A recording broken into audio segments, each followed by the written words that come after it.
ඒ ආభాෂෙත් පාවිච්චි ඇවිල්ලා වෙන්නේ නැති. ඒ උනාට මේක ඇත්තටම අපේ ලාංකික මේ අපටම ගැළපෙන උපකරණ පාවිච්චි යොදලා තියෙන්නේ. ඒක නිසා සම්පූර්ණ මේක අපේම කතාවක් කියලා කියන්න පුළුවන්. පාවිච්චි තියෙන්නේ වේ. හොඳයි මේ ලේඛකයෙක්ගේ ලේඛන කලාව දියුණු කරගන්න එහෙම නැත්නම් මේ ප්‍රවීණත්වයටපත් වෙන්න මොන වගේ පසුබිමක්ද සකසා ගන්න ඕනේ? ඒ වගේම අපි දන්නවා බොහෝ කියවිය යුතු කෙනෙක්, ඒ වගේම බොහෝ ඇසුපිරු තැන් ඇති කෙනෙක් විය යුතුයි මේ ලේඛකයෙක්. ඉතින් මේ වගේ දේවල් ගැන කතා කරනකොට ඔබ දකින්නේ කොහොමද මේ ලේඛකයෙක් සතු ලේඛන කලාව දියුණු කර ගැනීමේ වටපිටාව මොන ආකාරයකටද සකසා ගත යුත්තේ කියලා? ඇත්තටම කියවලා තියෙන එක්කෙනෙක්ට මේ විවිධ ලේඛකයන් පොත් කියවම ඒ අයගේ අදහස් ඒ ලියන පිළිගැන තමුන්ට අවබෝධයක් එනවා. හුඟක් වෙලාවට කතාවක් ලියන එක්කෙනෙක් කලින් කතා කියවපු එක්කෙනෙක් වෙන්න ඕනේ. මොකද එහෙම නැතුව යාට තේරෙන්නේ නැහැ කොයි විදිහට මේ කතාව පිළිගස්සන්න ඕනේ කියලා. ඉතින් කියවන තරමට තමයි ඒ තමුගේ ලිවීම හැකියාව දියුණු වෙන්නේ.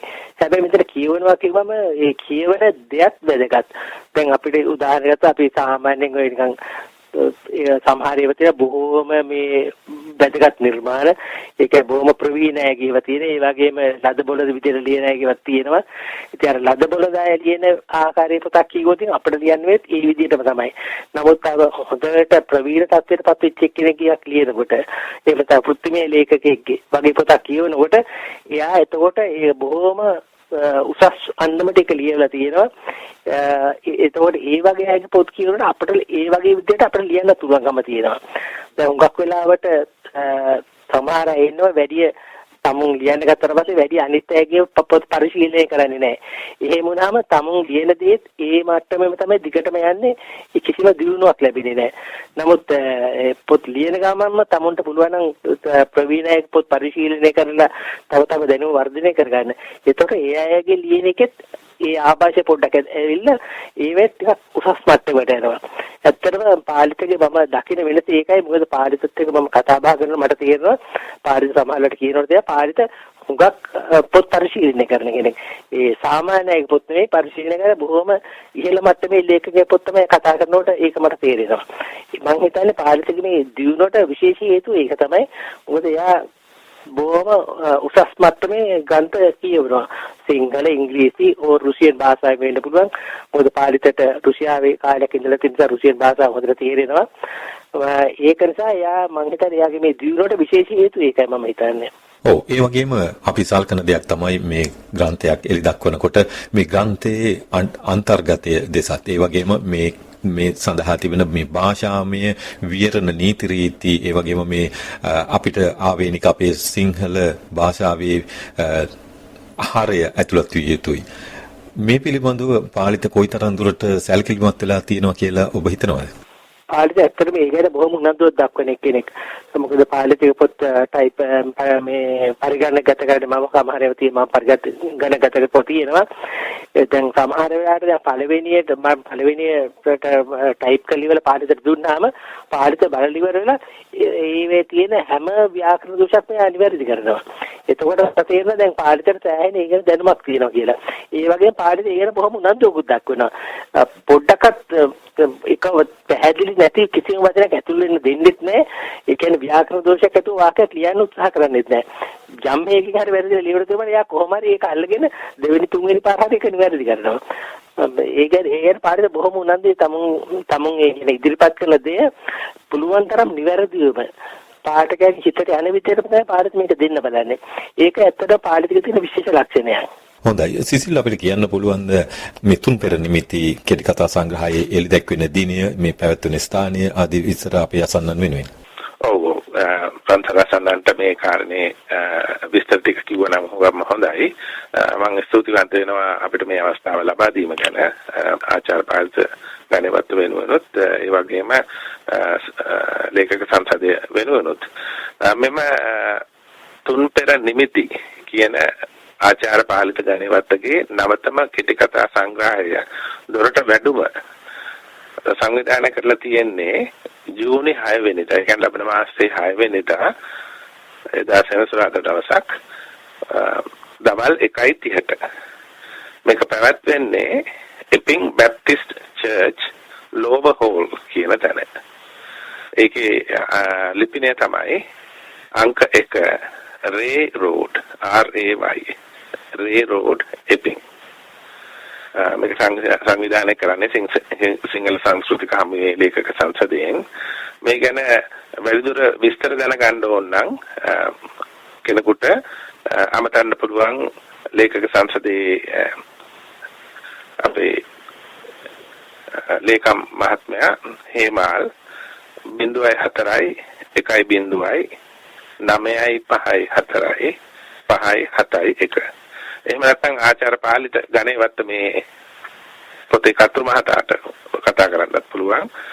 පාලිතකේ අංකය තමයි 04 2.5 2.0.688. එතකොට නැවතත් කියනවා නම් දිනය ලබන මාසේ ඒ කියන්නේ ජූනි මාසේ 6 වෙනි සෙනසුරාදා සවස් 1:30ට එපිං බැප්ටිස්ට් චර්ච් ලෝවර් හෝල් කියන තැන තමයි මේ තුන්පෙර නිමිති කීර්තිකතා සංග්‍රහය ආචාර්ය පාලිත ගණේවත්ගේ දොරට වැඩම සිද්ධ වෙන්නේ. හොඳයි. ඉතින් අද මේ අවස්ථාවට සම්බන්ධ වෙලා සිංහල සංස්කෘතික හමුවට අනුබද්ධ ලේඛක සංසදය මගින් එළිදැක්වෙන්නට නියමිත තුන්පෙර නිමිති කෙටිකතා සංග්‍රහය පිළිබඳවත් ජූනි 6 වෙනි දින පැවැත්වෙන මේ උත්සවය පිළිබඳවත් අපේ අසන්නන් දැනුවත් කිරීම පිළිබඳව ලේඛක සංසදයේ සභාපති ආචාර්ය සිසිල් ෆොන්සේකා මහතාටත් ඒ වගේම සමන් දිසානායක මහත්මයාටත් මා ඉතාමත් ස්තුතිවන්ත වෙනවා අද අපේ අසන්නන් වෙනුවෙන් මේ තොරතුරු අප වෙත ලබා දීම පිළිබඳව. ආයුබෝවන්. රන්සර එළබසේ ස්වර්ණමය හඬ ලොව සිසාරා ඔබ වෙත ගෙන එන්නේ ඕස්ට්‍රේලියාවේ නිව් සවුත් වේල්ස් හි සිංහල සංස්කෘතික හමුවයි. ශ්‍රී ලංකාවේ සිටි ප්‍රධානතම මෙන්ම ජනප්‍රියතම විකට නළුවා කවුද කියලා අහුවොත් මං හිතනවා ඕනම කෙනෙක් දන්නවා ඒ ෆ්‍රෙඩි සිල්වා කියලා. විකට නළුවෙක් වුණාට ඔහු මුලින්ම කලාවට සම්බන්ධ වුණේ ගීතයකින්. විකට එහෙම නැත්නම් හාස්‍ය එහෙම නැත්නම් උපහාස රසය දෙන ගීත ගායනයෙන් වඩාත්ම ප්‍රසිද්ධ වුණු ෆ්‍රෙඩි සිල්වා රසබර ඒ වගේම යම්කිසි සමාජයට ප්‍රයෝජනවත් පණිවිඩයක් උපහාස රසයේ මුසු කර අපිට ලබා දීමට හුඟක් වෙලාවට සමත් වුණා. ඉතින් අපි දැන් සවන් දෙමු ඒ වගේ ගීතයකට. මේ ගීතේ ගායනය Freddie Silva.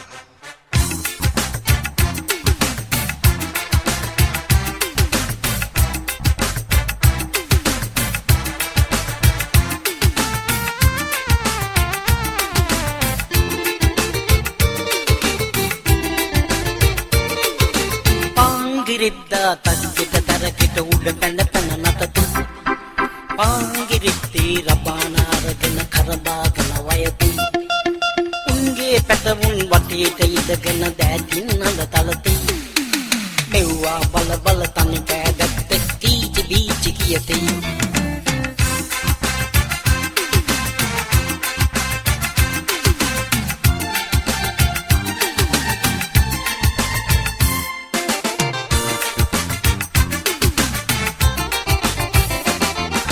Pangiridda damange paadina natuma patan gatte Hala pahala kisiwekudat ekin hirigarayak නැත්තේ ඔය දෙන්න පමුණු කැදත්තා වහලා නරගත්තේ නතුමට බාධා කරමි ඊය පටන් ගත්තේ Pangiridda takkita tarakita උඩ පැන පැන නතතු Pangiriddi රබාන අරගෙන කරබාගෙන වයතේ පැටමුන් වටේට ඉඳගෙන දැදින් අඳ තලතේ මෙව්වා බල බල තනි කෑදත් එක්කී බීචි කියතේ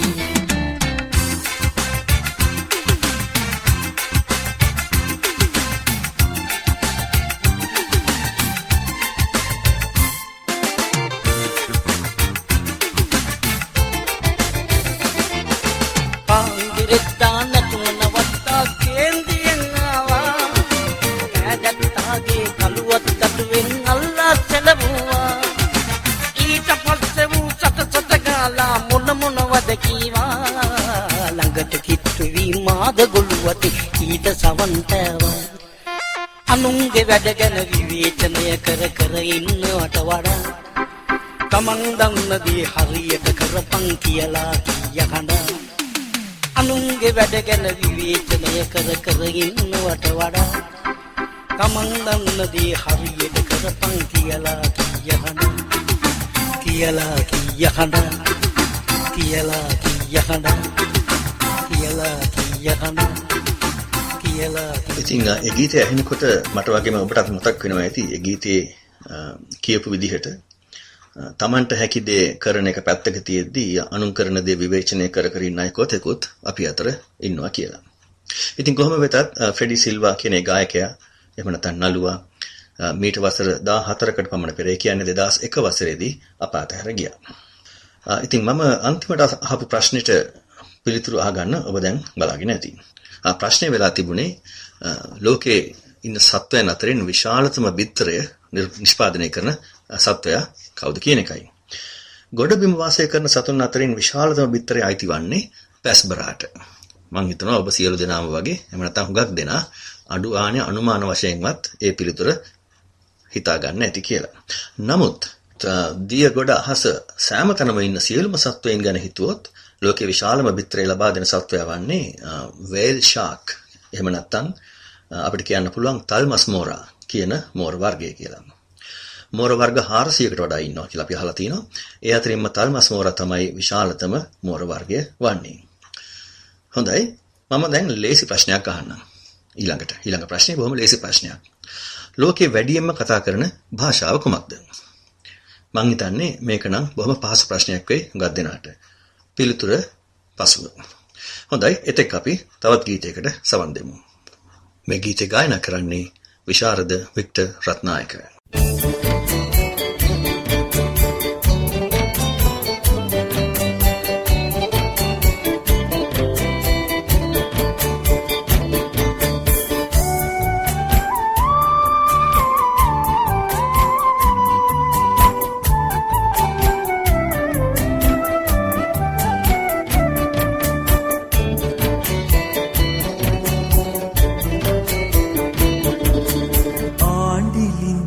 වතුර රසද ඕඩි අපට බොන්න බැරිද සෝඩි ටිකිරි පාදවලට තාමලිකට පාර දුරද ආණ්ඩිලින්දෙන් වතුර රසයි යාම තවම බාධා හැඩයි ලෑවකින්න මේන කලට පාර අපට හරිම ළඟයි.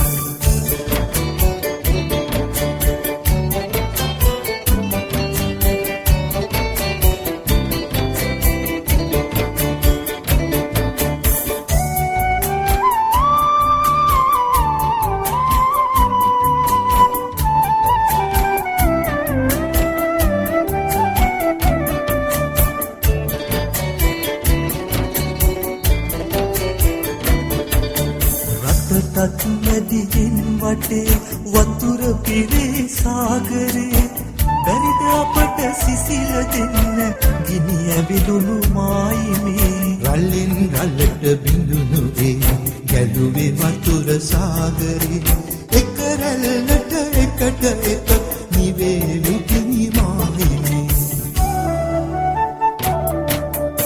ආණ්ඩිලින්දේ වතුර රසද ඕඩි අපට බොන්න බැරිද සෝඩි ටිකිරි පාදවලට තාමලින්දට පාර දුරද ආණ්ඩිලින්දෙන් වතුර රසයි යාම තවම බාධා හැඩයි ලෑවකින්න කීන කලක පාර අපට හරිම ළඟයි.